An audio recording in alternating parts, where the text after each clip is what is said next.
앞에 봅시다. 우리 친구 하던 거 잠깐 멈춰주시고요. 우리 수업 교재부터 한번 살펴보도록 하겠습니다. 수업 교재 51쪽 한번 펴볼까요? 수업 교재 51쪽 펴서 질문을 받도록 하겠습니다. 51쪽 질문 있어요? 넘어가고 요건 했고 몇 쪽이야? 53쪽인가? 질문. 나이덕의 음지의 꽃. 채는 역설법이 쓰였을까요? 안 쓰였을까요? 나희덕의 음지의 꽃에는 역설법이 쓰였다 안 쓰였다? 지우가 생각했을 땐 어때요? 역설. 모르겠어. 지후 역설법 있어 없어? 어딨어요? 어딨어? 제목. 제목. 자, 앞에 봐요. 승준이? 승준이 맞나? 역설법 혹시 찾으셨나요? 역설법이 있어요. 어디 있어요? 음지꽃. 자, 보세요. 여기 표시하세요. 황홀한 음지의 꽃 표시.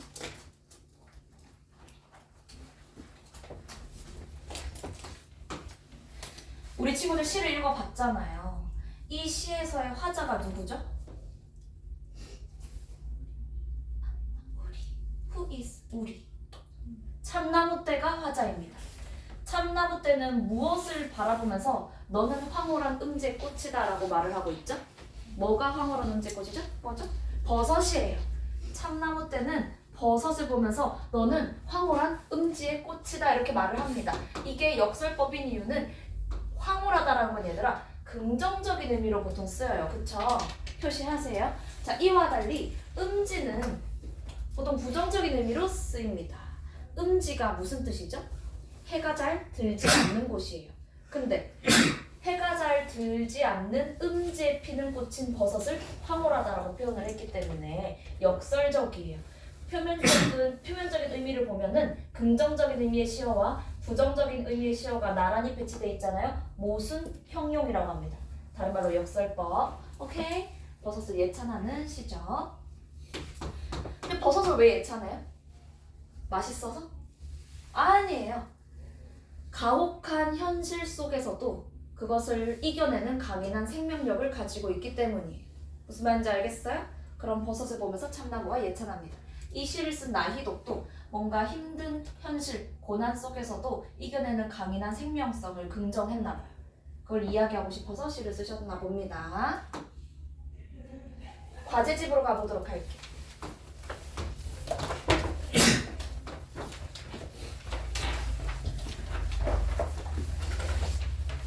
과제집 페이지 데이 2 28쪽 펴보도록 하겠습니다. 질문을 받을 건데요. 돌아다니면서 숙제 검사를 했더니 가에도 나에도 별표를 친 친구가 있어서 시를 같이 보도록 할게요. 자, 우리 친구들 이 시 풀 때 앞에 보세요. 일단 제목 먼저 쓰기 보라 했어요? 안 했어요? 제목 먼저 보라 했지? 가시는 김수영의 폭포입니다. 김수영 시인은 무슨 시인? 참여 시인. 군부독재 시대 때 그 시대를 비판하면서 저항하는 이야기를 시 속에 담았던 시인 저항 시인입니다. 그리고 신석정의 향기 있는 사람. 요 시는 이건 시가 아니에요. 갈래가 뭐죠? 수필입니다. 수필. 수필이에요. 자, 5번. 가와나의 공통점으로 가장 적절한 것은 넘어가시고 6번에 그리고 7번에 보기가 있습니다. 우리 친구들 보기 읽고 작품에 가서 문제를 푸셨나요? 그렇게 했어요? 보기 읽고 풀었어, 승준이? 보기 읽고 풀어야 돼. 보기 읽고 푸는 거 연습이 돼야 돼요. 훈련이 되어야 3월 모의고사 때 자동으로 눈이 보기로 가는 거예요. 보기를 참고해서 가를 감상한 내용으로 적절하지 않은 것은 보기 먼저 읽고 가를 가는 겁니다. 한번 가보도록 하겠습니다. 보기. 끊임없이 폭포수가 강하게 흘러내리는 폭포의 속성은 자, 끊임없이 강하게 중요한 부분입니다. 그리고 또 나옵니다. 끊임없이랑 비슷한 말. 변하지 않는 지속성, 힘차고 자유로운 이미지. 폭포가 가진 속성, 지속성, 힘찬, 강함, 그리고 자유로움입니다. 자, 이는 시대적 의미와 결합함으로써 두려움 없이 먼저 행동하면서 부조리한 현실에 굴복하지 않는 의지적인 태도라는 시적 주제를 상징적으로 드러내는데 기여를 한대요. 자, 확실히 김수영이라는 사람이 참여 시인이라는 거를 배경 지식을 알고 이 보기를 보면 훨씬 더 이해가 잘 되겠죠. 아, 이거 산업화, 그 독재 그때 쓴 시기 때문에 시대적 의미라는 말, 자유가 없었던 시대를 얘기하는 거구나. 오케이? 폭포시 한번 가보도록 하겠습니다. 자, 시는 얘들아 아무 시어나 갖다 붙이지 않아요. 다 의미가 있습니다. 볼게요. 폭포는 고든 절벽을 무서운 기색도 없이 떨어진대요. 자, 올곧은 절벽을 얘들아 무서워하는 기색 없이 떨어진대. 우리 친구들 놀이동산 가면은 그 기구 잘 타시나요? 자유드롭 이런 거 잘 타시나요? 잘 타요? 잘 타세요? 잘 탈 것 같아요. 잘 타요? 오, 박예람 잘 타요? 반전이구만. 엄청 잘 탈 것 같은데. 놀이기구 잘 타요? 잘 타요? 놀이기구 잘 타? 지루? 너랑 나만 못하네. 쌤은 쫄보예요. 두려움이 너무 많아요. 자유드롭은 100만 원 정도 주면 탈 수 있을 것 같아요. 눈 질끈 감고. 쌤은 두려움이 참 많은 사람입니다. 이와 달리 이 시 속의 폭포는 얘들아 무서워하는 기색 없이 그냥 막 떨어진대요. 두려움이 없네요. 겁이 없어요. 그리고 이 폭포는 얘들아 규정할 수 없는 물결을 가지고 있어요. 자, 여기서 수식을 보세요. 규정할 수 없는 애 괄호해 볼까요? 규정이 되어 있지 않다. 정해져 있지 않다. 어떤 속성을 나타내는 거죠? 폭포의 자유로운 속성을 나타내는 거예요. 규정이 되어 있지 않는 자유로운 물결이 무엇을 향해서 떨어진다라는 정해져 있는 의미도 없이 얘들아 계절과 주야가 뭐예요? 밤낮을 가리지 않고 고매한 정신처럼 쉴 사이 없이 떨어진대요. 계절과 주야 가리지 않고 쉴 사이 없이. 아까 우리가 보기서 봤던 지속성과 관련있네요. 이해했어요? 지속성. 그러니까 이렇게 얘들아 시를 읽을 때 생각을 하면서 읽어요. 왜 이런 시어를 썼을까? 계속해서 떨어진단 말을 하고 싶구나. 끊임없이 떨어진다는 걸. 근데 그냥 쉴 사이 없이가 아니고 얘들아 고매한 정신처럼 떨어진대요. 고결함을 나타내는 거예요. 고결함. 높은 정신. 폭포는 확실히 긍정적인 의미를 가지고 있네. 자, 그리고 볼게요. 금잔화도 인가도 보이지 않는 밤이래요. 금잔화는 국화과에 속하는 꽃인데 꽃도 사람도 안 보인대. 이거 좋은 걸까요? 안 좋은 거겠죠. 사람도 꽃도 보이지 않는 뭔가 과혹한 현실을 나타내는 시어. 뭐죠? 밤입니다. 밤은 힘든 현실. 근데 얘들아 너네가 생각을 해봐. 자유가 없었던 군부독재 시대, 정말 고난의 시대였습니다. 그 시대 때 우리 친구들 외칠 수 있나요? 독재 타도 외칠 수 있어요? 민주화운동 했을 것 같아요? 군부독재 시대 때 태어났을 때 민주화운동 했을 것 같아요? 했을 것 같아요. 역시 멋진 친구. 민주화운동 안 했을 것 같아요? 했을 것 같아요? 지우는 약간 이런 느낌일 것 같아. 고민하다가 옆에서 하자. 같이 하러 가자. 그럴까? 했을 것 같아요. 했을 것 같아요? 했을 것 같아. 박예람은요? 승준이는? 오, 상윤이는요? 안 했을 것 같아요? 지금 우리 친구들 민주화 운동을 했었던 분들이 있었기 때문에 지금의 우리가 자유를 맛볼 수 있는 겁니다. 그쵸? 근데 무서워. 사실 쌤도 쫄보라고 했잖아요. 근데 또 이런 것도 못 참을 것 같기는 해요. 네, 자, 금잔화도 인가도 보이지 않는 밤, 혹독한 현실, 시대적 배경을 반영하면 군부독재 시대입니다. 근데 그 밤에 조용히 무서워 안 나갈래가 아니고 폭포는 더더욱 고든 소리를 내면서 떨어진대요. 정의, 자유를 외치는 거겠죠. 저항 의지를 가지고 있는 겁니다. 폭포는. 맞죠?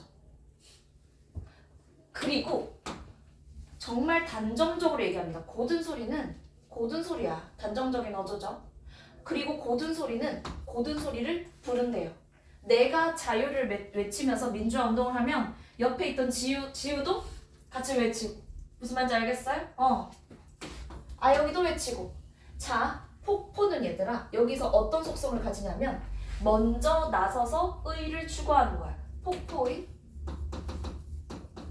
선구자적 속성을 여기서 나타내는 겁니다. 먼저 선자 써서 먼저 의를 구하는 폭포의 속성을 알 수 있는 거죠.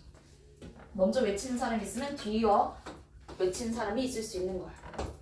번개와 같이 떨어지는 물방울은 취할 순간조차 마음에 주지 않고 나타와 안정을 뒤집어 놓은 듯이. 나타가 무슨 뜻일까요? 나타가 무슨 뜻일까요? 정규교재 있었는데 나타가 무슨 뜻이야? 나태함, 게으름입니다. 나태함과 안정을 얘들아 1970년대 80년대 때 안정을 추구했던 사람들 아주 소시민적인 사람들입니다. 현실에 안주하는 사람들 그걸 뒤집어 놓았다고 했으니까 나타와 안정도 부정적이셔야겠죠. 게으름, 안정 다 뒤집어 놓은 것처럼 높이도 폭도 없이 떨어진다. 자 여기서 질문할게요. 여기 역설법 쓰였을까요? 안 쓰였을까요? 역설법 쓰였습니다. 어떻게 물이 높이가 없이 떨어져요? 말이 돼요? 폭이 없이 어떻게 떨어져요? 말이 안 됩니다. 근데 왜 이런 말도 안 되는 역설적인 표현을 썼을까요? 역시나 아까 규정할 수 없는 물결과 비슷한 의미입니다. 정해져 있지 않다라는 말을 하고 싶었던 것 같아요. 폭포의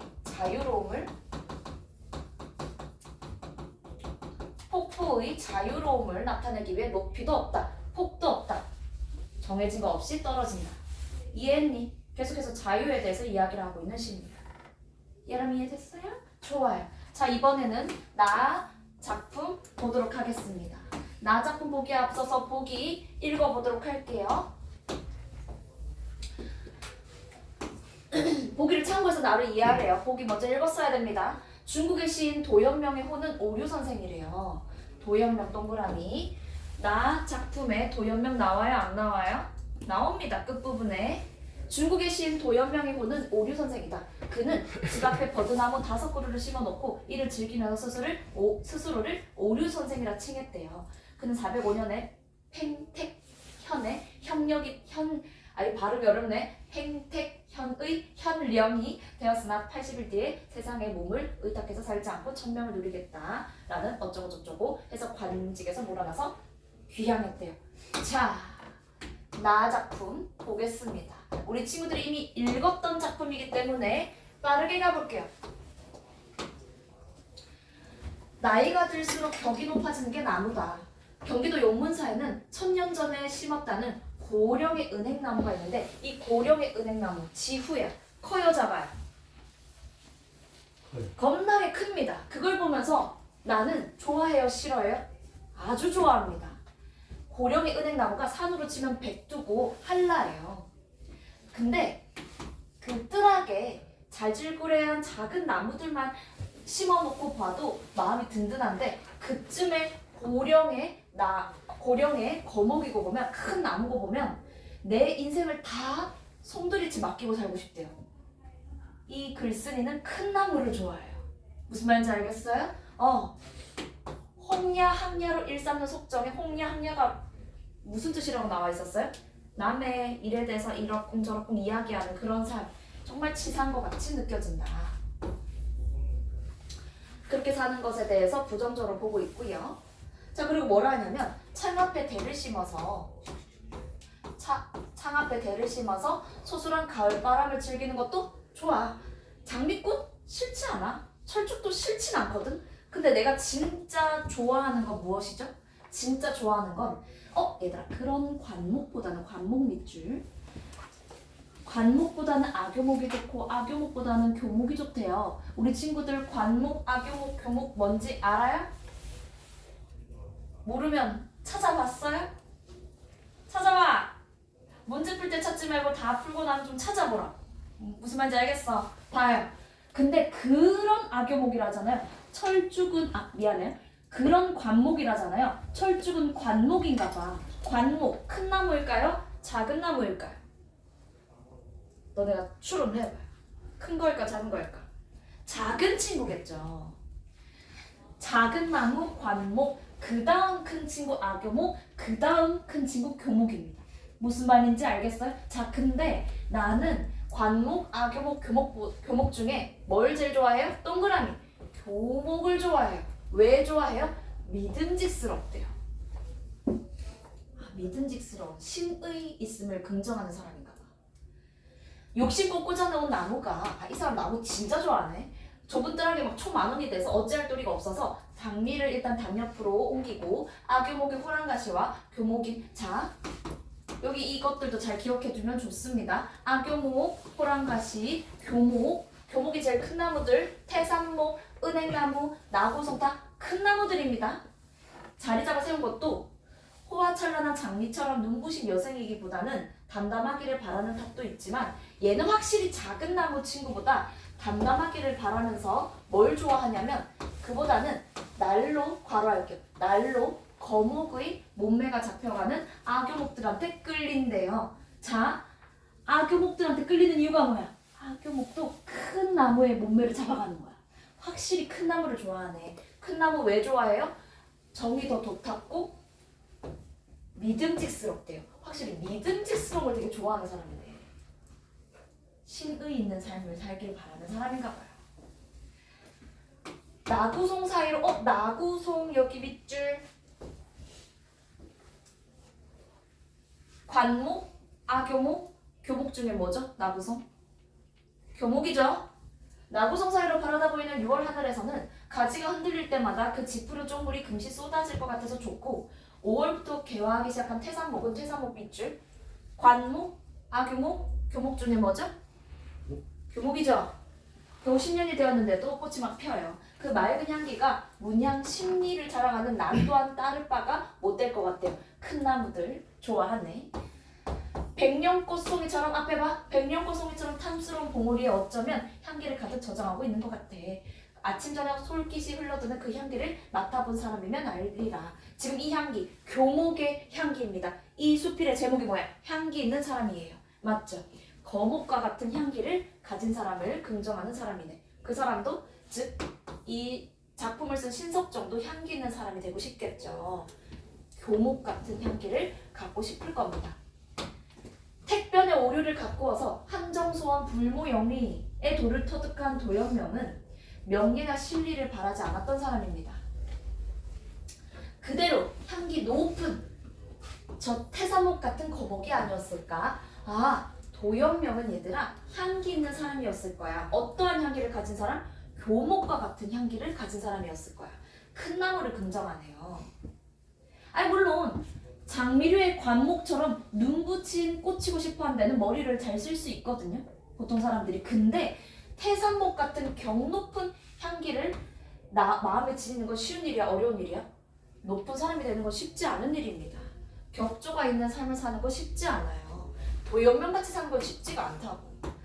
그래서 나는 향기 지닐 마음의 여유가 없음을 반성하고 있는 거야. 그걸 슬퍼한대요. 난 향기 있는 사람이 되고 싶은데 그런 마음의 여유가 없음을 슬퍼하고 있습니다. 어쨌든 신석정이 긍정하는 삶은 태산목 같은 향기를 가진 삶인 거예요.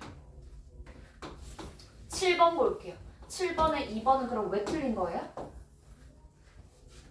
자, 오색 영롱한 철쭉, 관목, 아교목, 교목 뭐죠? 찾으세요. 철쭉, 관목, 아교목, 교목 중에 뭐예요? 관목입니다. 작은 나무예요. 이렇게 살려고 하는 게 아니라고요. 제목도 향기 있는 사람입니다. 근데 어떤 나무처럼 향기 있는 사람? 관목처럼, 거목처럼, 태산목처럼, 나구송처럼 살겠다고 다짐하는 겁니다. 답은 2번입니다. 이해했어요? 또 질문? 넘어가 보도록 할게요. Day 3 질문 있을까요? 넘어간다. Day 4 질문 있어요? 껍데기는 가라. 신동엽이네요. 참여신이죠. 넘어갈게요. Day 5 누가 하늘을 보았다는가? 또 신동엽이네. 참여시인이네. 질문 있어? 그럼 내가 질문을 좀 할게요. 앞에 보세요. 잠깐 잔소리 하나 할게요.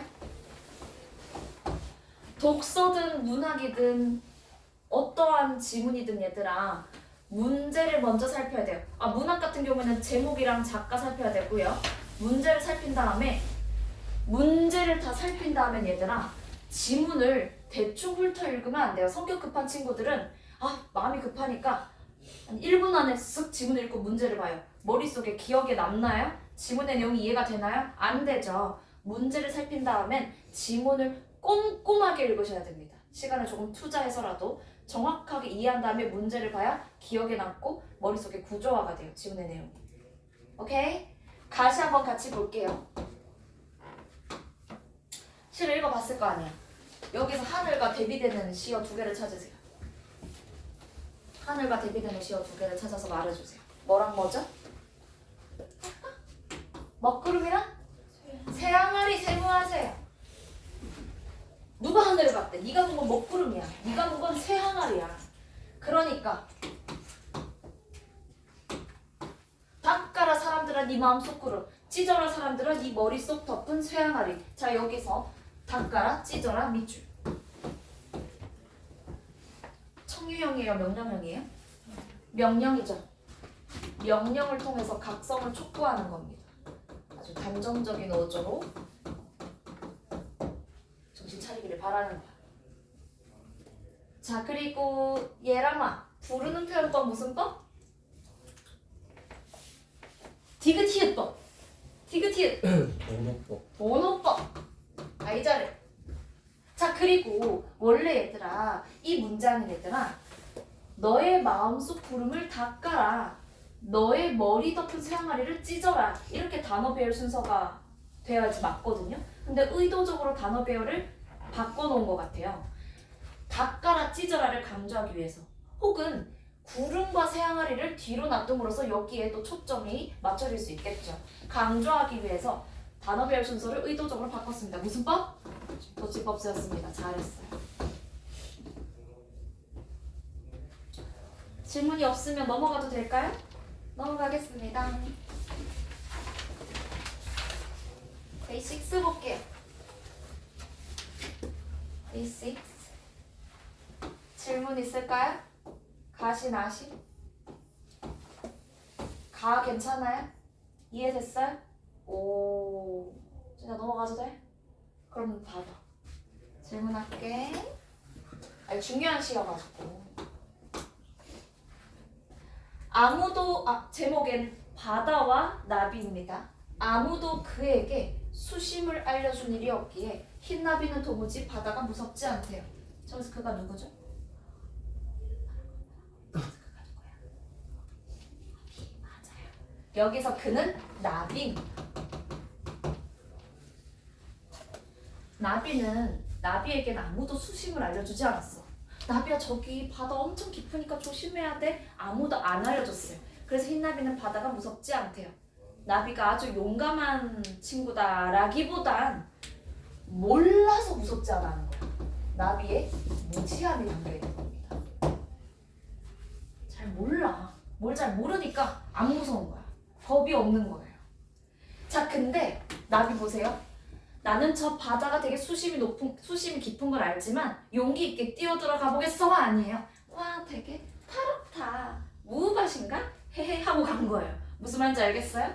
여기서 청무밭은 우리 나비가 생각한 이상세계입니다.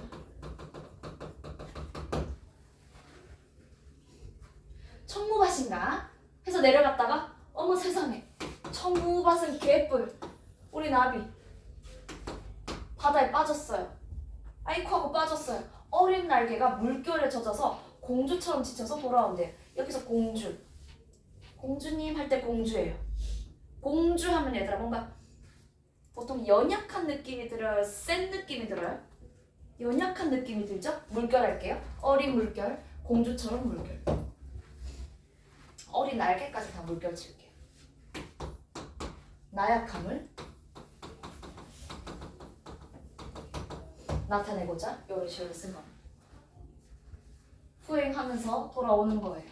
자 그럼 여기서 여기까지 봤을 때 우리 나비에게 있어서 시련을 나타내는 시어에 세모해 볼게요. 수심. 세모하면 될까요? 안 될까요? 되지. 수심 너무 깊어서 빠지잖아요. 바다. 흰나비에게 시련을 주는 대상이잖아요. 그리고 물결에는요. 세모해야 될까 안 해야 될까? 물결 해야죠. 오케이? 마지막 보겠습니다. 3월달 바다가 바다. 3월달 바다가 꽃 피지 않아서 서글픈. 바다가 꽃이 피지 않았대요. 생명력 있어 없어? 없어. 불모성을 가진 바다의 모습입니다. 불모지가 뭔지 알아요? 불모지, 꽃이 필 수 없는 황량한 땅을 불모지라 합니다. 불모성, 바다는 불모성을 가지고 있어요. 바다가 꽃 피지 않아서 서글픈 나비 허리에 새파란 초생달인 실이 돼요. 자, 여기 뭔가 달이 있고 나비가 있고 그 나비가 날아가는 모습과 달의 모습이 이렇게 겹쳐져서 보이나 봐요. 그걸 되게 시각적으로 잘 표현을 하는 부분인 것 같은데 감각적으로. 자, 여기 어떤 감각이 쓰였죠? 공감각이 쓰였거든요. 어떻게 공감각이 쓰였죠? 무엇에 무슨 화죠? 무엇에 무슨 화? 너무 잘했어요. 자, 보세요. 우리 친구도 혹시 초생달의 냄새를 맡아본 친구 있을까요? 초생달 만질 수 있는 친구 있어요? 없죠. 초생달은 시각적으로 느낄 수 있는 대상입니다. 근데 시각적으로 보이는 초생달을 실이다라고 표현했어요. 시각의 촉각화입니다. 잘 찾을 수 있어야 돼. 이해님. 여기까지 할게요. 질문 더 있어요?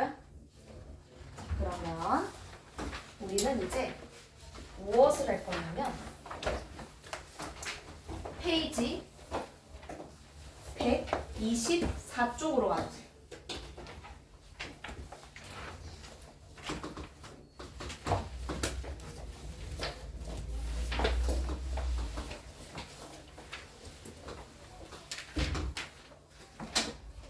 자, 우리는 3주 동안 시를 했어요.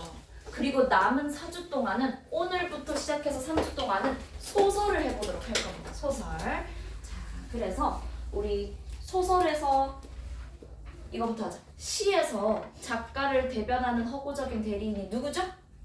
화자입니다. 소설에서 작가를 대변하는 허구적인 대리인은 서술자입니다. 소설을 하는 데 있어서 제일 먼저 알아야 될 개념 서술자.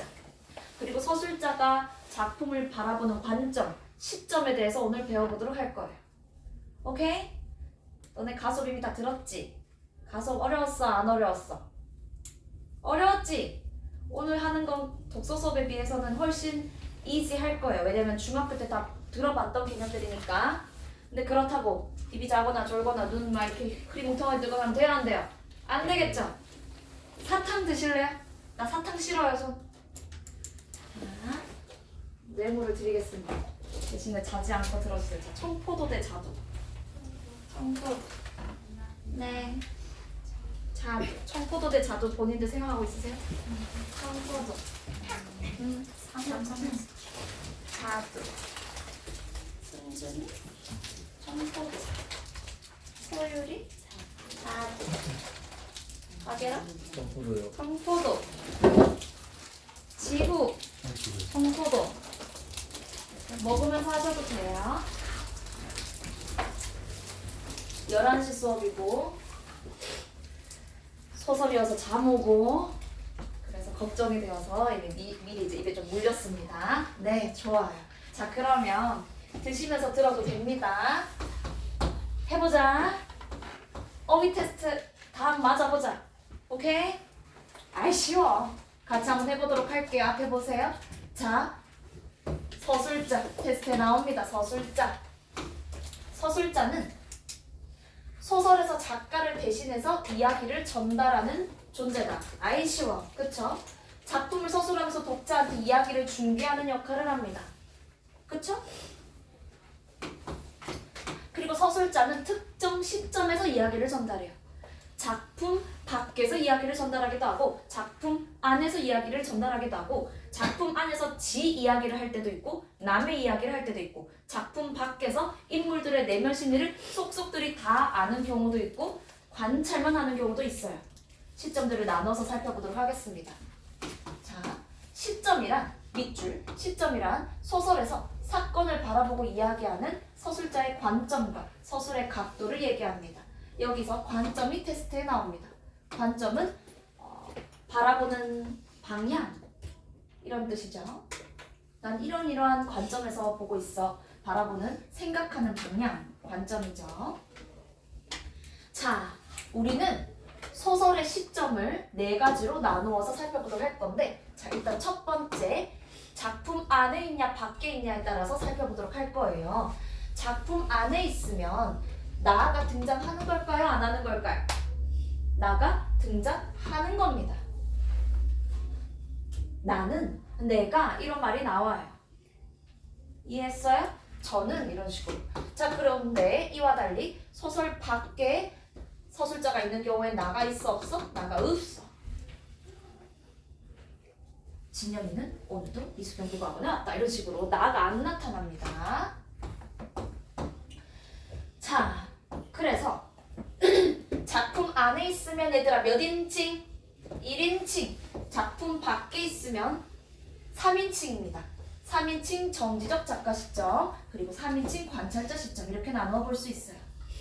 자, 그리고 사건을 내부적으로 속속들이 분석을 하냐, 아니 작품의 인물의 행동, 인물의 말을 관찰만 하냐에 따라서도 나눠 볼 수 있습니다. 자, 그럼 1인칭 주인공 시점은요, 쌤 보세요. 작품 안에서 자기 이야기를 하는 거예요. 밑줄, 주인공이 자기 이야기를 하는 거 1인칭 주인공 시점. 이와 달리 작품 안에 있지만 1인칭이지만 자기 이야기를 하는 게 아니고 남이 이야기를 하는 거, 부수적 인물이 주인공의 이야기를 하면 1인칭 관찰자 시점입니다.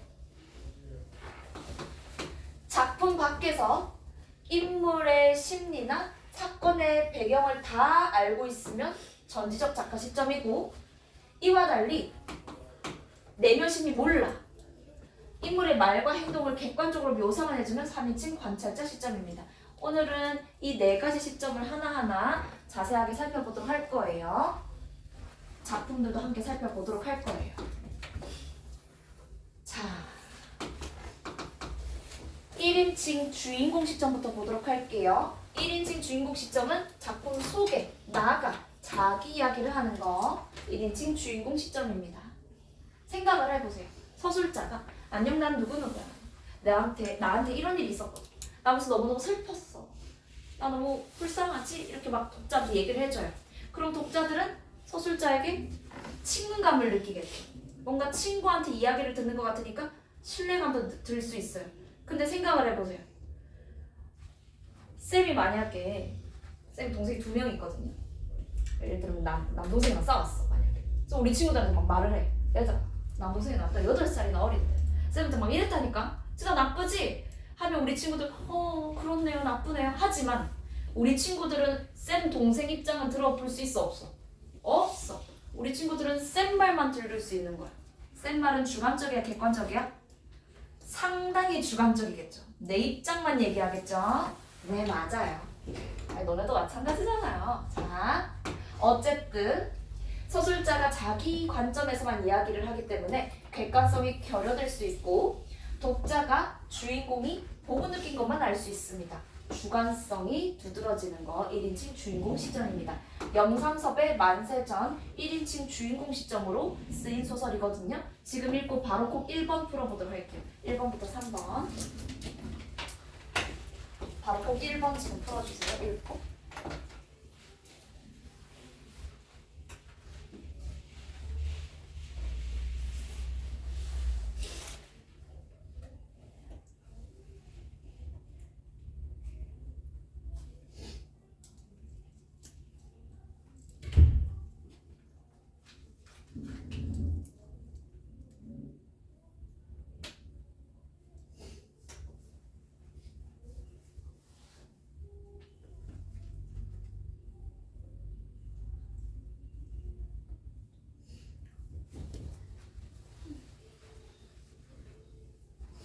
오 초 뒤에 하겠습니다. 5, 4, 3, 2, 1.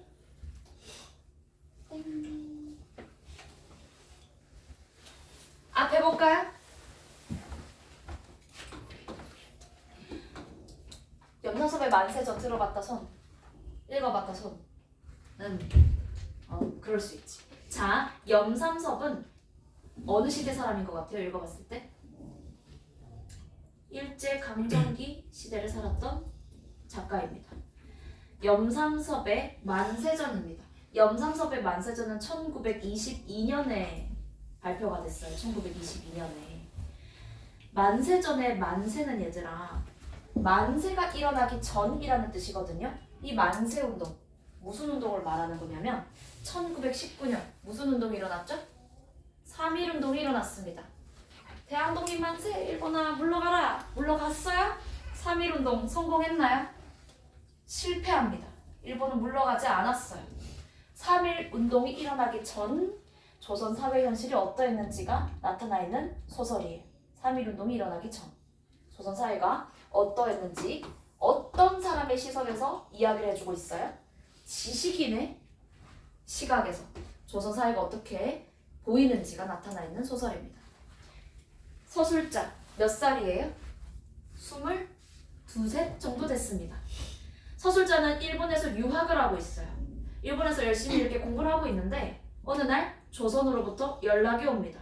네 아내가 지금 위독하다. 곧 죽을 수도 있을 것 같아. 빨리 조선으로 넘어와라 라는 연락을 받아요. 그래서 우리 서술자가 불이 나게 이렇게 갈까요? 조선으로? 어머 내 사랑하는 아내가 아프다니 얼른 내가 가야겠군. 아닙니다. 난 아내 안 사랑해요. 억지로 시켜서 한 결혼이어가지고 안 사랑해가지고 아프구나. 천천히 이것저것 구경했다가 친구도 만났다가 천천히 배에 몸을 싣습니다. 배에. 자 근데 나는 여기 뭐라고 나와 있어요? 책상 도련님이라고 나와 있죠. 나는 하고 한날 책상 앞에서만 있었지 이것저것 경험을 해본 사람이 아니에요. 그래서 실제로 세상이 어떻게 돌아가는지 잘 몰라요.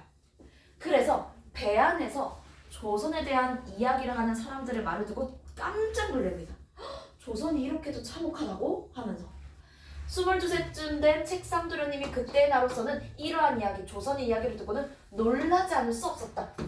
자신의 감정이 직접 제시되어 있네요. 중력 부분 뒤에 1년 12달 죽도록 애를 쓰고도 반년짝은 시래기로 풀떼기로 목숨을 이어나가지 않으면 안 되겠으니까 하는 조선에 대한 이야기를 들을 때 나는 정말 귀가 번쩍합니다. 식민지 조선 현실을 알고 깜짝 놀란 나의 모습.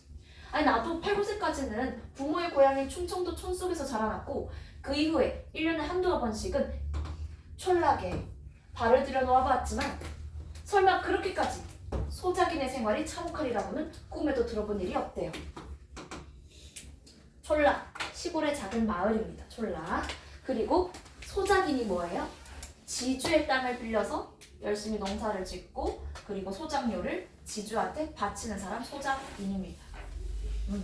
시골에서 농촌에서 계급이 아주 낮은 계층에 속해요. 소작인은. 좋아요. 소작인 생활이 이렇게 참혹하리라고는 꿈에도 들어본 일이 없다 하면서 식민지 조선 현실에 대해서 본인이 어떻게 생각하는지 나타나 있습니다. 1인칭 주인공 시점이에요. 그쵸? XOX 잘 하셨나요? 다 맞았어요? 좋아요. 자 이번엔 1인칭 관찰자 시점입니다. 1인칭 관찰자 시점은 얘들아 서브가 주인공의 이야기를 하는 거. 동그라미 작품 속에 부수적인 여기서 부수라는 뜻은 주변적인이라는 뜻이죠. 중심 인물이 아니고 부수적인 인물인 나가 주인공을 관찰해서 서술하는 거 1인칭 관찰자 시점입니다. 관찰자 시점에서 관찰한 내용을 전달하기 때문에 1인칭 주인공 시점보다는 이야기의 신빙성과 객관성이 높아질 수 있어요. 자, 주요섭의 사랑손님과 어머니 읽어봤다 손? 사랑손님과 어머니 읽어봤죠? 처음 봐요? 읽어봤죠?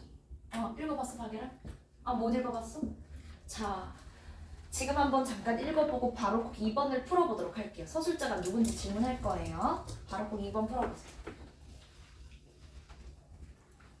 서술자가 누구야?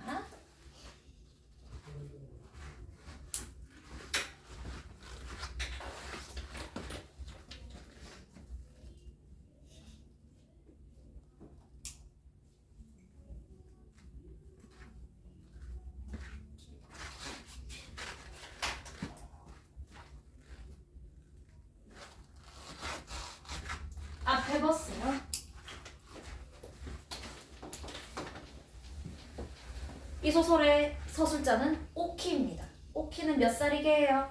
6살이에요. 우리 친구들 6살이면 만 4세잖아요. 만 4세 친구들과 대화를 나누어 보신 적 있으세요? 그 친구들의 말을 믿을 수 있을까요? 우리 친구들? 그 친구들이 하는 말 다 믿을 수 있어요? 못 믿죠? 왜? 아가야들이니까 맞죠? 여기서 서술자는 얘들아 오키예요. 오키가 서술자거든요. 근데 오키는 6살밖에 안 됐어요. 그래서 이 친구가 하는 말을 우리는 다 믿을 수가 없습니다. 어쨌든 오키가 관찰자로서 이야기를 해주거든요. 자, 오키 이거 엄마한테 갖다 드리고 그 지난달 밥값이라고 응 하면서 누군가가 오키에게 봉투를 전달하도록 시키네요. 자, 이 소설은 얘들아 어떤 내용이냐면 간단하게 말씀드릴게요. 자, 저는 오키고요. 저는 6살이에요. 저희 엄마 얼굴 진짜 뒤집어지게 예뻐요. 연예인 해도 될 것 같아요. 근데 너무 안타깝지만 우리 아빠가 일찍 죽었어요. 그래서 우리 엄마는 과부예요, 과부. 근데 어느 날 어떤 남자가 우리 집에 찾아와요. 그 남자의 정체는 우리 죽은 아빠의 친구예요. 죽은 아빠 친구가 우리 집에 찾아와서 제가 여기 좀 머물다 가도 되겠습니까? 좀 일이 있어서 그런데 한동안 여기서 좀 지내다가 가겠습니다. 네, 그러세요 해서 죽은 아빠의 친구가 우리 집에 머뭅니다. 누구랑 누가 눈 맞을까요? 우리 엄마랑 아빠 친구가 눈 맞습니다. 오키는 그 사실을 몰라요. 오키는 몰라요. 근데 어쨌든 엄마랑 아빠 친구가 눈 맞습니다. 자, 이루어질까 안 이루어질까요? 어떨 것 같아요? 안 이루어집니다. 오키 엄마가 거절합니다. 세상이 무서워서. 그 당시에 이때 당시만 해도 일제강점기이기 때문에 사람들의 시선이 두려웠던 거죠.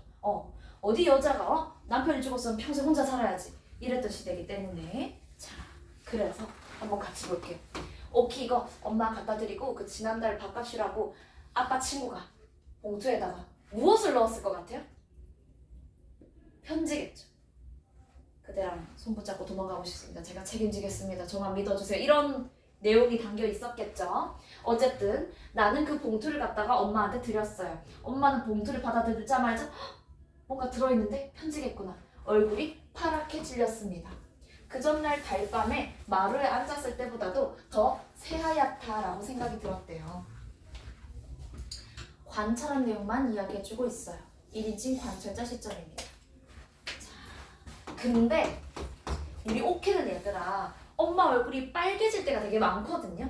아저씨랑 마주하면 되게 빨개져요. 근데 그걸 보고 뭐라고 생각하냐면 우리 엄마 아빠 친구랑 눈 맞았네 이렇게 생각하지 않아요. 왜 이렇게 화가 났지? 더운가?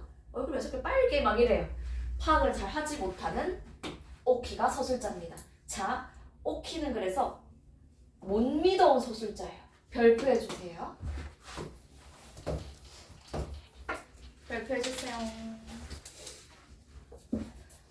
중요한 개념입니다. 어휘 테스트엔 안 나오지만 우리 친구들이 반드시 알아야 되는 개념, 못 믿어온 서술자입니다. 자, 못 믿어온 서술자는 얘들아 무슨 말이냐면 일단 밑줄 1인칭 시점의 소설에서 즉 작품 안에 서술자가 있을 때 서술자는 서술자인 나의 이야기에 의존해서 파악을 하잖아요. 근데 이 서술자가 우리 오키처럼 너무 어리거나 혹은 똥멍청이거나 무지하거나 편향된 시각, 한쪽으로 치우친 시각을 지니면 상황을 잘못 인식하거나 미숙하게 판단하는데 이를 못 믿어온 서술자라고 합니다. 믿기 어려운 서술자라고요. 자, 못 믿어온 서술자의 특징은 너무 지나치게 주관적으로 서술하기 때문에 독자가 신뢰하기 어렵다라는 특징을 가지고 있고요. 표시하고 있어요? 자, 못 믿어온 서술자는 두 가지로 나누어서 볼 수 있습니다. 어린 서술자, 부정적인 서술자. 어린 서술자는 아까 본 오키. 만약에 사랑 손님과 어머니가 서술자가 엄마였어. 서술자가 아빠 친구였어. 그럼 내용이 조금 더 치정극으로 갈 수 있었겠죠. 근데 어린 아주 순수한 오키의 시선에서 이야기를 함으로써 내용이 뭔가 낭만적으로 흘러갈 수 있는 거죠. 자, 이번엔 부정적인 서술자입니다. 부정적인 서술자는 얘들아 생각을 해봐. 악한 사람이 자기의 내면을 다 이야기를 해줘. 자기가 얼마나 쓰레기 같은 생각을 하고 있는지. 그러면 훨씬 더 서술자의 부정적인 면모를 우리가 알 수 있겠죠. 채만식의 치숙입니다. 채만식은 우리 친구들이 앞으로 많이 보게 될 작가입니다. 일제강점기를 살았던 작가이고요. 써놓을게요. 일제강점기에 활동을 했고요. 아니 물론 일제강점기 이후에도 활동을 하긴 하셨거든요.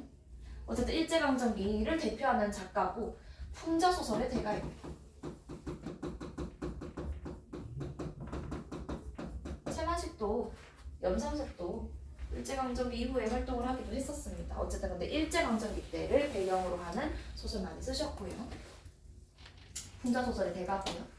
채만식의 치숙 보도록 하겠습니다. 치숙은 일단 써놓으세요. 어리석은 아저씨라는 뜻이에요.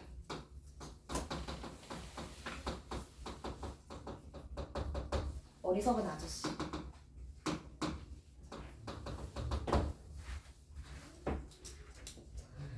채만식도 너무 중요한 작가고 치숙도 우리 친구들이 앞으로 또 보게 될 소설이기 때문에 잠깐 말씀을 드릴게요. 자, 이 소설을 어떻게 시작하냐면 우리 아저씨 말이죠. 그 나의 오촌 고모부 하자 말도 마요. 아주 나쁜 놈이에요. 하면서 얘기를 하거든요. 우리 오촌 고모부가 어떻게 하다가 감옥을 갔다 나오게 됐냐면 사회주의인지 막걸리인지 그거 하다가 갔다 왔잖아요. 막 이래요. 사회주의 하면 어떤 게 떠오르세요? 공산주의? 김정은? 떠오르시나요? 소련? 자, 일제강점기 때 사회주의를 했다는 것의 의미가 무엇이냐면 쌤이 아까 3.1운동 실패했다 해서 성공했다 했어? 실패했어요. 그쵸? 그래서 수많은 조선의 지식인들이 좌절을 합니다. 우리는 일본으로부터 벗어날 수가 없구나. 그런데 1920년대에 러시아에 레닌이라는 사람이 있었어요. 사회주의 운동가였어요. 그 사람이 얘기를 해요. 더 이상 식민 지배는 있을 수 없는 일이다. 모든 나라는 다 평등하다. 이런 이야기를 합니다. 식민 지배가 사라져야 된다. 그 말을 들은 조선의 지식인들 어떻게 생각할까요? 사회주의는 되게 좋은 거구나. 이 사회주의를 통해서 우리가 일본으로부터 벗어날 수 있겠구나 생각을 했던 거예요. 일제강점기 때 사회주의 운동을 했다? 독립운동을 했다라는 뜻이에요. 무슨 말인지 알겠어요? 채만식의 치숙에서 이 서술자 나는 고모부를 보면서 사회주의인지 막걸리인지 그거 하다 감옥 갔잖아요 합니다. 독립운동하다가 간 거예요. 오케이? 근데 그렇다고 해서 아저씨가 또 아저씨가 좋은 사람은 또 아니에요. 독립운동을 하긴 했지만 고모부면 고모의 남편이잖아요. 근데 고모를 두고 바람을 펴요. 첩이 있어요. 이제 첩이랑 살다가 감옥 갔다가 이제 병을 얻은 거예요. 몸에 병을 얻으니까 첩이 버린 거야. 그러니까 고모를 찾아와서 나 다시 받아줘 이런 거예요. 근데 우리 착한 고모는 고모부를 다시 받아줍니다. 병소발하면서 살아요. 열받죠. 그래서 서술자가 아주 마음에 들어하지 않아요. 이때까지만 해도 이 어리석은 아저씨, 즉 고모부를 우리가 비판하게 되잖아요. 근데 조금 더 읽어보면 뭔가 이상해요. 서술자나 약간 머리가 꽃받치거든요. 서술자가 21살이에요. 나는 21살인데 일본인 밑에서 일을 해요. 일본인 가게에서 일을 하는데 우리 주인 너무너무 좋아요. 일본인 진짜 짱인 것 같아요. 그러면서 나는 나중에 결혼을 한다면 일본 여자랑 결혼할 거야. 조선 여자는 줘도 안 해. 이런 말을 합니다. 나는 무슨 파? 친일파입니다. 얘들아, 친일파가 자기 이야기를 막 해줘요. 친일파 이야기 들으면 돼야 안 돼? 안 되죠. 자, 한번 같이 볼게요. 서술자 나는 아저씨를 어리석고 우둔하다라고 비판하지만 미숙한 아주 왜곡된 역사 인식을 바탕으로 아저씨를 평가함으로써 독자는 그런 나를 더 비판적으로 바라볼 수 있게 되는 겁니다. 아저씨도 비판받아 마땅하지만 서술자인 나도 아주 비판받아 마땅한 인물인 거예요.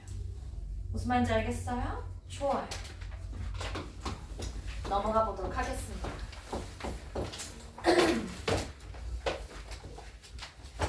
이제 30분 정도 남았네.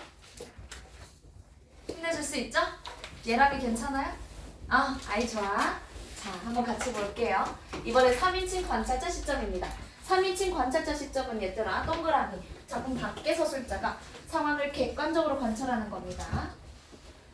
4가지 시점 중에서 가장 객관적이에요. 작품 밖에서 관찰한 내용을 이야기하니까. 그러다 보니 얘들아 서술자가 독자에게 하나하나 다 얘기를 안 해줘요. 지금 소율이가 이런 감정을 느끼고 있어. 앞으로 이런 식으로 사건이 전개될 거야. 말을 안 해주니까 누가 추론해야 돼요? 독자가 추론을 해야 돼요. 그쵸? 그래서 독자가 직접 상황을 판단하도록 유도합니다. 무슨 말인지 알겠어요? 아주 객관적인 입장에서 구체적으로 인물을 묘사하고 사건을 서술합니다. 자,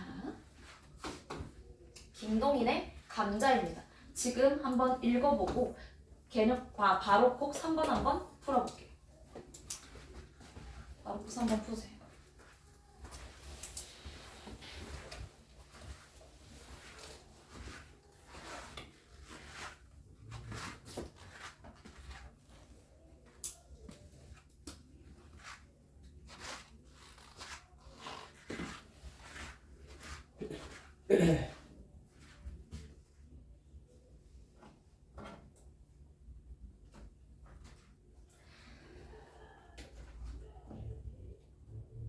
뒤에 하겠습니다.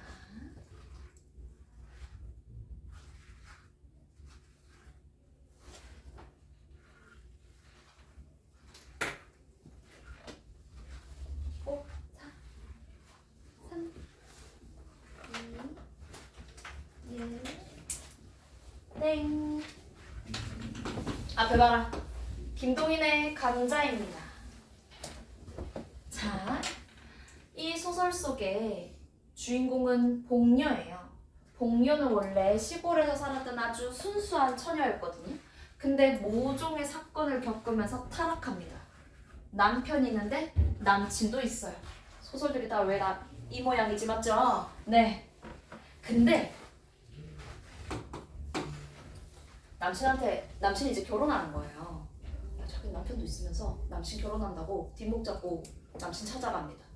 너가 어떻게 날 두고 결혼할 수가 있어? 막 이래요. 왕서방한테 막 대들어요. 그러니까 왕서방이 어떻게 해요?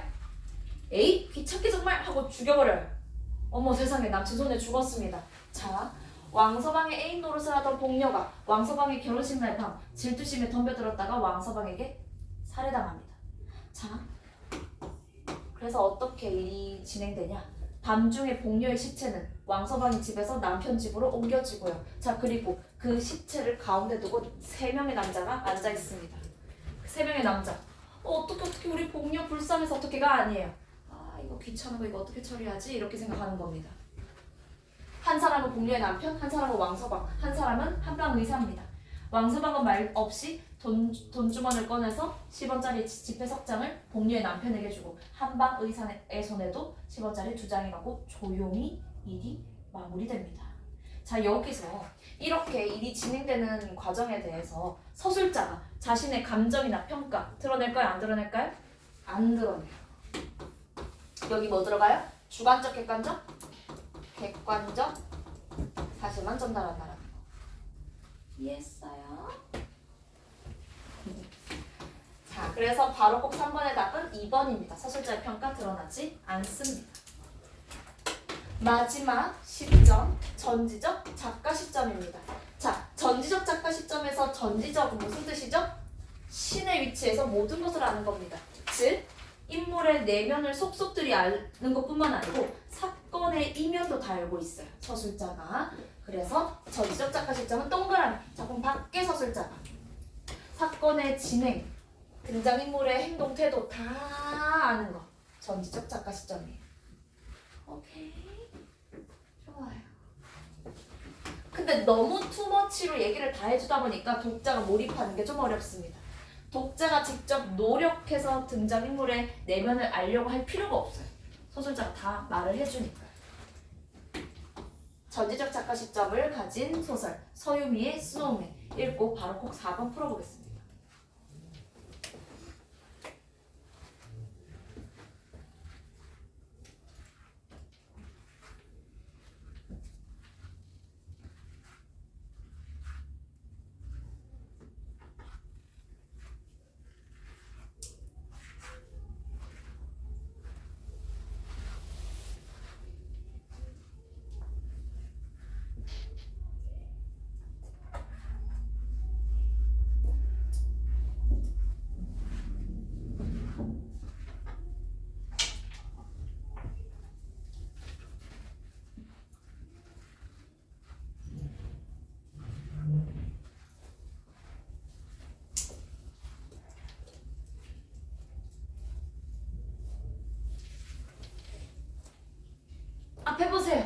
앞에 봐요. 우리 친구들. 이건 좀 쉬웠죠? 나쁜 자식. 맞죠? 이 나빠. 회사원인 남자의 속마음이 잘 나타나 있었죠. 전지적 작가 시점입니다. 오케이? 자, 그러면 넘어가 보자. 마지막 페이지입니다. 요거 하고 문제 조금만 풀고 가자. 별표 할게요. 짚고 가요. 별표. 선택적 작가 시점과 초점하자입니다. 자, 얘들 하나만 적어 놓을게요. 선택적 작가 시점도 전지적 작가 시점이거든요.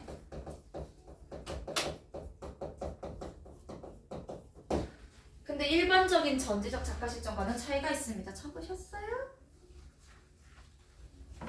자, 선택적 작가 시점과 형광펜, 초점하자, 형광펜 나옵니다. 먼저 선택적, 제한적 작가 시점이 무엇인지부터 보도록 할게요. 일단 선택적, 제한적 작가 시점도 전지적 작가 시점이라고 했기 때문에 서술자는 작품 밖에 있습니다. 끝나겠어? 좋아. 작품 밖의 서술자가 모든 등장인물의 마음속을 다 아는 게 아니야. 예람이의 마음속, 지후의 마음속, 우리 아영의 마음속을 다 아는 게 아니고 딱 한 등장인물의 마음속에 들어가서 그 인물의 시각, 그 한 인물의 시각에서 보고 듣고 느낀 것을 말하는 거 선택적 작가 시점, 제한적 작가 시점입니다. 한 인물을 선택해가지고 그 인물의 내면 심리를 다 안다라는 거 선택적이다, 제한적이다. 그쵸? 자, 그리고 이때 서술자가 마음속에 들어간, 즉 초점화된 인물을 초점하자라고 합니다. 그래서 보통 선지에 이런 식으로 나올 거예요. 특정 인물을 초점하자로 설정했다. 2024학년도 수능에서 실제로 이런 식으로 말이 나왔습니다. 특정 인물의 시선으로 초점해서 서술했다. 이런 식으로. 이해했어요? 반드시 알아야 되는 개념이겠죠? 우리 친구들이 앞으로 마주할 개념들입니다. 자, 초점화자의 심리는 얘들아, 초점화된 사람의 심리는 선택적 작가 시점에서는 초점화자의 심리는 다 드러나지만 초점화자를 제외한 다른 인물의 심리는 드러나지 않습니다. 즉 관찰된 내용만 살펴볼 수 있어요. 선택적 작가 시점으로 쓰인 소설 김초엽의 관내분실입니다. 백양구 아는 사람 손? 무원 손? 2025년의 시험범위였습니다. 자, 관내분실 지금 읽어보고 누가 초점화자인지 찾아보세요.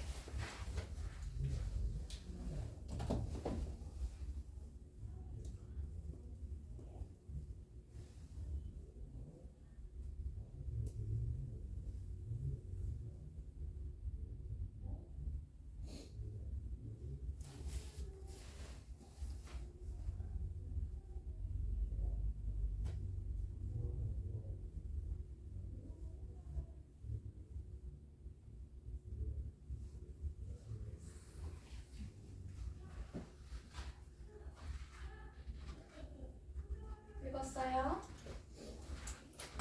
앞에 봐요. 김초엽의 관내분실. 제목의 의미를 말씀드릴게요. 관내분실의 관은 밑에 쓰세요. 도서관을 말하는 겁니다. 도서관 안에 뭐가 분실이 됐대요. 자, 관내분실의 배경은 미래입니다. 시간적 배경이 미래예요. 지금은 도서관에 책이 보관이 되어 있잖아요. 자, 미래의 도서관에서는 책을 빌리지 않아요. 미래의 도서관에는 무엇이 보관이 되어 있냐면 죽은 자들의 데이터가 보관이 되어 있어요. 그래서 미래에는 도서관에 가는 이유가 죽은 자들의 데이터를 이렇게 받아가지고 저 죽은 할아버지랑 대화를 나누고 싶어요 하면은 그 죽은 할아버지 데이터를 이렇게 막 찾아요. 있네요 하고 그러면은 그 죽은 할아버지랑 대화하고 싶어 하면 VO를 하게 해주는 거예요. 죽은 할아버지의 저장된 데이터를 바탕으로 VO를 해서 대화를 나누고 하게 해주는 거죠. 무슨 말인지 알겠어요? 미래가 배경입니다. 자, 서술자 나는 엄마를 알고 싶어서 엄마랑 대화를 나누고 싶어서 도서관에 찾아가요. 근데 도서관에 엄마의 데이터가 분실이 된 거예요. 그래서 제목이 관내분실입니다. 무슨 말인지 알겠어요? 자, 근데 나는 엄마랑 친하지 않았어요. 읽어봤으면 알겠지만 엄마의 죽음 이후 지민은 자신을 낳고 산 산후 우울증에 시달리던 엄마가 가족들에게 집착하고 갈등을 빚었던 지난날을 회상합니다. 자, 엄마의 심리가 드러나 있던가요? 우리 친구들 읽어봤을 때 엄마의 심리가 드러나 있지 않아요. 누구의 심리가 드러나 있죠? 지민이의 심리가 드러나 있어요. 지민이가 초점화자입니다. 그쵸? 좋아요. 자, 여기 별표하고 가보도록 할게요. 선택적, 제한적 작가 시점의 특징. 초점화자의 심리는 밑줄, 초점화자의 심리는 전지적 작가 시점처럼 모두 설명. 이와 달리 초점화자를 제외한 다른 인물의 내면 심리는 드러나지 않는다. 이해했어? 자, 그리고 잠깐만 옆으로 가봐. 자, 앞에 봐요. 서술자가 밑줄 특정 인물의 시선을 통해서 인물의 특징을 관찰한다.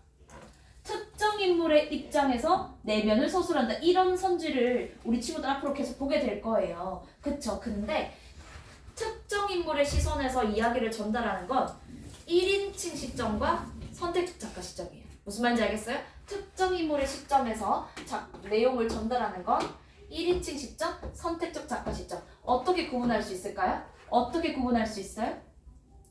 서술자가 작품 안에 있으면 1인칭, 서술자가 작품 밖에 있으면 선택적 작가 시점인 거예요. 이해했어? 둘의 공통점은 특정 인물의 시각에서 내용을 전개한다는 거. 서술해준다는 거. 자, 그리고 한 친구가 쌤한테 묻더라고요. 한 작품에는 하나의 시점만 사용되나요? 아닙니다. 쌤 보세요. 시점이 바뀔 수 있어요. 이 작품은 전반적으로 3인칭 관찰자 시점이지만 부분적으로 전지적 작가 시점이 나타난다. 이런 소설도 있고요. 자, 그리고 하나 질문할게요. 큰 이야기 안에 이야기가 들어가 있는 거. 이거 무슨 구성이죠? 바깥 이야기 안에 안 이야기. 액자식 구성입니다. 액자식 구성의 소설은 얘들아 바깥 이야기의 시점과 안의 이야기의 시점이 다를 수 있어요. 바깥 이야기는 1인칭 관찰자, 안의 이야기는 1인칭 주인공. 이런 식으로 한 소설 안에서도 시점이 바뀔 수 있다는 거 알아두시고요. 넘어가 보도록 하겠습니다. 자, 이제 우리 친구들의 시간입니다. 한번 문제를 풀어보도록 할 건데요. 엇박자 D라는 작품입니다. 1번, 2번, 3번 앞에 보세요. 제목 먼저 보시고 이 글의 서술상의 특징 보세요. 이 글의 서술상의 특징으로 적절한 것은 1번부터 3번까지는 1인칭, 4번부터 5번까지는 3인칭. 2번, 이 글을 이해한 것으로 적절한 것은 얘들아 나가 나오나봐. 1인칭이야 3인칭이야? 1인칭이죠. 그럼 벌써 이거 선택 날릴 수 있네요. 오케이? 나의 역할을 푸셔야 되고. 자, 근데 생각보다 이거 문제 많이 틀리시더라고요. 1번도 2번도 3번도 골고루 틀리시더라고. 자, 지금 우리 친구들이 풀어보도록 할게요. 시간 10분 드리겠습니다. 시작. 예람이 잠아? 아니요. 괜찮아?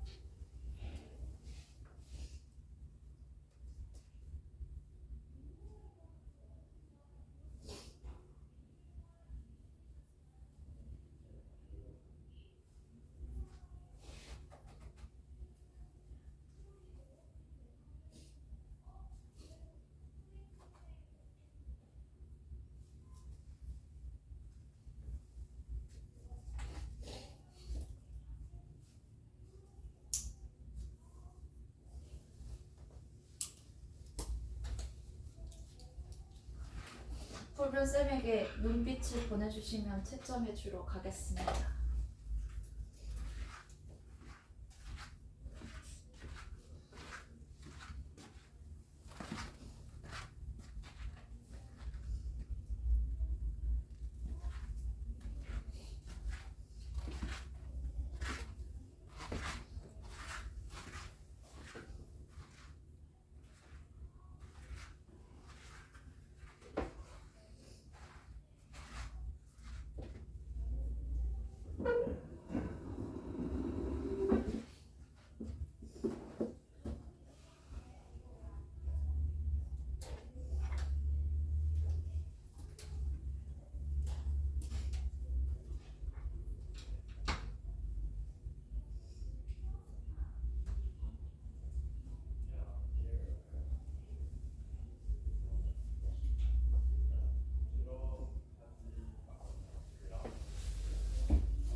정윤이 다 했어?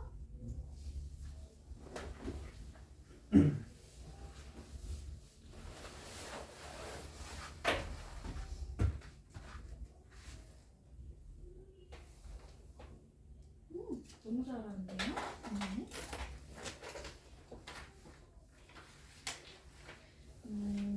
여기 뒤에 130.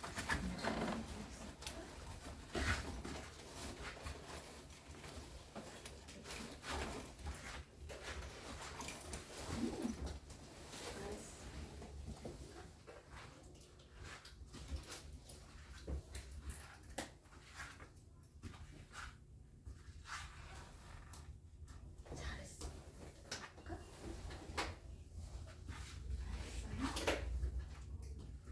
잘했어. 다 푼 친구는 130쪽의 문제를 풀고 있어 주세요.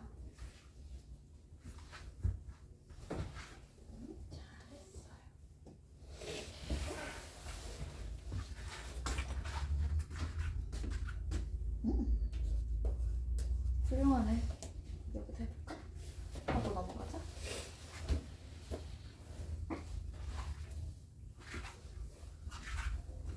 너무 잘했어요.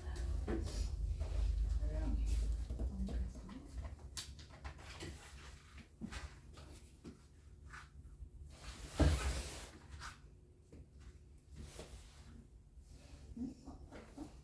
맞아. 잘했어.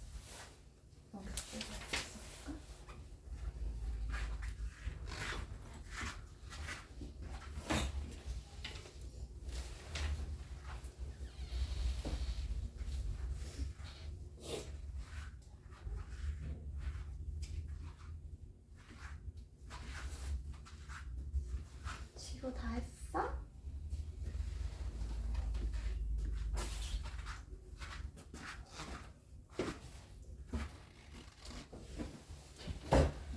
이거 같이 해볼게. 앞에 보세요. 잠깐 미안해요. 잠깐만 하던 거 멈추고 앞에 봐주세요. 시간 또 드릴 거예요. 앞에 보세요. 자, 우리 친구들 잘 했습니다. 이 소설은 엇박자 D입니다. 왜 제목이 엇박자 D일까요? 왜 엇박자 D일까요? O는 얘들아 뭔가 균형이 딱 잡혀있고 완전한 느낌이잖아. 근데 O의 반쪽 D는 뭔가 위태로운 느낌이잖아요. 엇박자를 타는 친구가 좀 위태로워 보였나 봐. 그래서 친구들이 엇박자 D라고 별명을 지은 거예요. 오케이? 자, 여기서 우리 3번을 보고 넘어가 보도록 하겠습니다. 3번. 이 글에서 나의 역할로 가장 적절한 것은 나는 작품 밖에서 인물을 관찰하고 있어요. 나는 신이 아니에요. 사람이기 때문에 다른 사람의 내면 심리를 다 알 수 있어 없어? 없어. 그렇기 때문에 다른 인물들의 내면 심리를 알 수가 없습니다.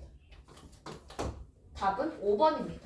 중심 인물인 엇박자 D를 관찰한 내용을 전달함으로써 독자가 간접적으로 이해할 수 있도록 합니다. 간접적으로, 즉 직접적으로 이해한다는 건 서술자가 다 말해줄 때 직접적으로 이해할 수 있는 거고, 아, 중심 인물이 이렇게 설명한 거 보니 얘는 지금 이런 성격을 가지고 있구나. 간접적으로 독자가 추론해내는 겁니다. 답은 5번입니다. 넘어가 보도록 할게요. 오늘의 마지막 문제. 고민되네. 그래, 조금 상대적으로 쉬운 130, 131 지금 풀어보세요.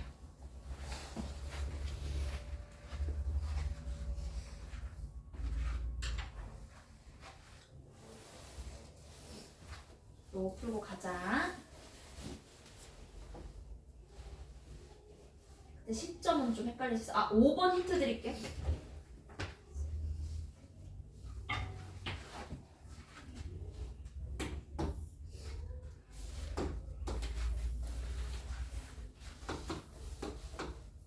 번 앞에 쓰는 거 보고 써.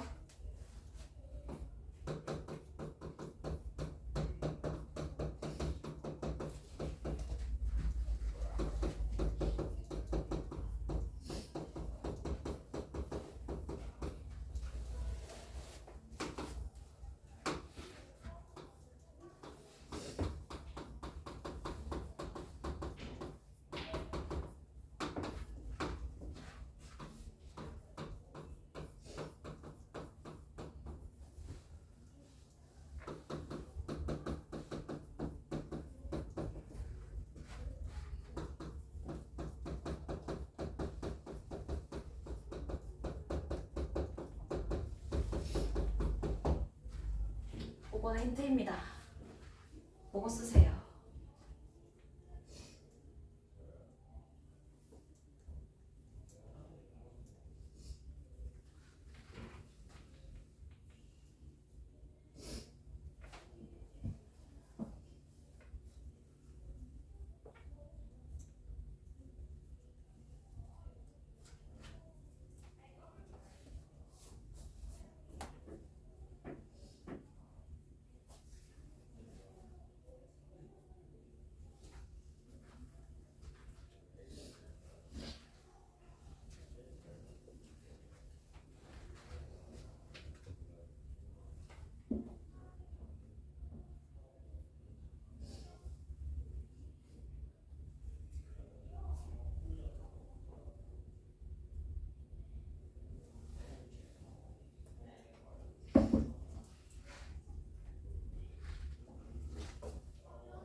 선생님 납도가 좀 빠르고 잘하네.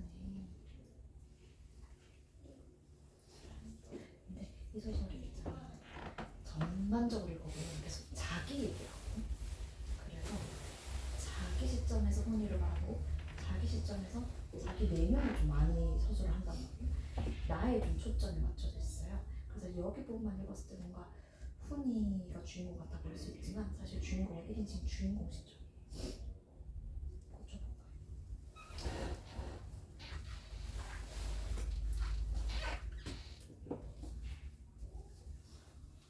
뭐야?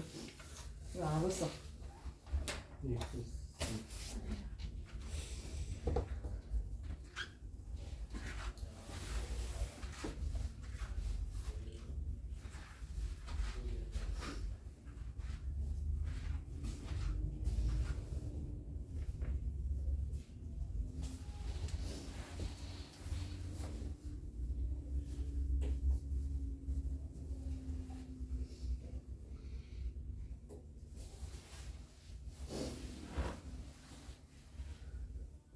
와, 근데 6번은 조금 애매한 말이긴 한데 좀 중의적인 해석이 되네요.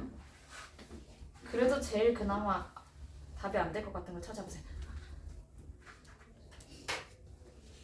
좀 보고 있을까요? 좀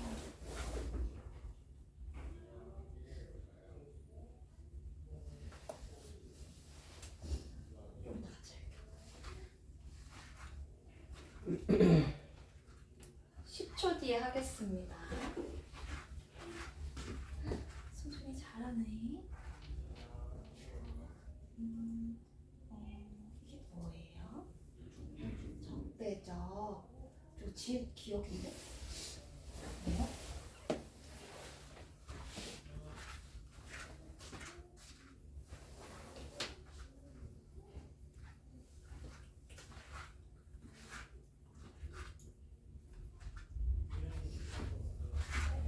바쁜 친구는 뒤에 있는 문제 잠깐 살펴보고 있어 주세요. 집중력 바닥 지금. 그치? 앞에 봐요. 미안해요. 앞에 잠깐만 봐주세요. 덜픈 친구도 앞에 봐주세요. 지금 시간 관계상 하나만 말씀드릴게요. 아니 쌤 6번을 봤거든요. 근데 쌤은 고민 없이 3번을 체크하긴 했는데 다시 보니까 중의적인 해석이 가능한 것 같아요. 어떻게 했냐면 훈이가 이걸로 진학해서 어려움을 겪는 일을 안 겪었으면 좋겠다. 다시 말하면 훈이가 문과에서 이렇게 진학을 하는 과정에 굳이 어려움을 겪는 게 싫어. 즉 문과에 진학하지 않기를 바란다. 이렇게 해석도 되는 것 같고, 두 번째로는 훈이가 이렇게 진학을 하게 되면 굳이 어려움을 안 겪게 되는 거야. 그래서 훈이가 문과에서 상대나 법대로 진학을 했으면 좋겠어. 함으로써 구직의 어려움을 안 겪었으면 좋겠어. 이렇게 해석이 되는 것 같기도 하네요. 두 가지로 해석이 좀 되는 것 같아요. 무슨 말인지 알겠어요? 훈이가 문과에서 이렇게 진학을 해서 어려움 안 겪었으면 좋겠어 랑 문과에 진학을 해서 구직의 어려움을 겪는 이런 불상사를 안 겪었으면 좋겠어 이렇게도 해석을 할 수 있는 것 같네요. 좀 그렇게 좋은 선지가 아닌 것 같아요. 근데 이 6번의 답은 3번이거든요. 왜 3번이 그럼 답이겠어요? 두 번째로 해석을 하는 거죠. 문과에서 상대나 법대로 진학을 함으로써 어려움을 안 겪었으면 좋겠다 는 아니죠. 나는 이과로 진학하기를 원합니다. 훈이가 그쵸? 나는 훈이가 문과에 진학을 했으면 좋겠어가 아니라고요. 무슨 말인지 알겠어요? 근데 좀 중의적인 해석이 될 수 있는 선지여가지고 좀 그렇게 좋은 선지는 아닌 것 같다는 생각이 드네요. 나머지는 덜 푼 친구는 풀어보세요. 오케이? 자,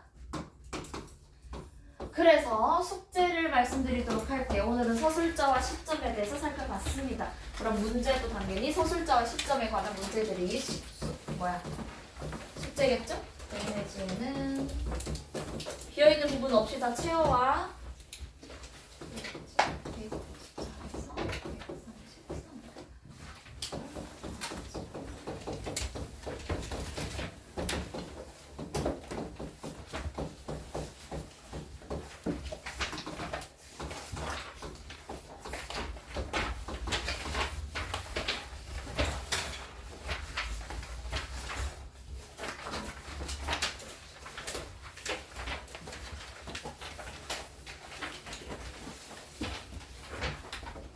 서은아 미안한데 뒤에 친구 한장 줄래?